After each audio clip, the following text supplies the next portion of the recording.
Coward v. MIB 1963. Coward was killed whilst riding pillion on a motorcycle driven by a friend and work colleague on the way to work.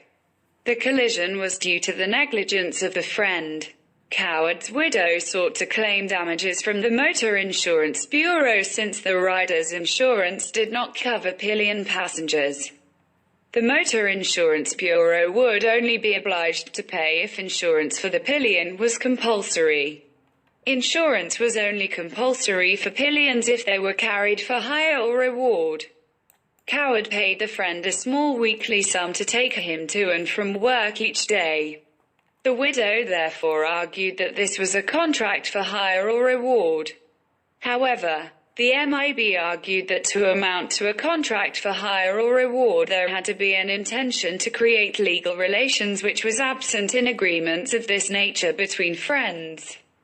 There was no contract of hire or reward as it was a social and domestic agreement and therefore no intention to create legal relations. The widow was therefore not entitled to compensation.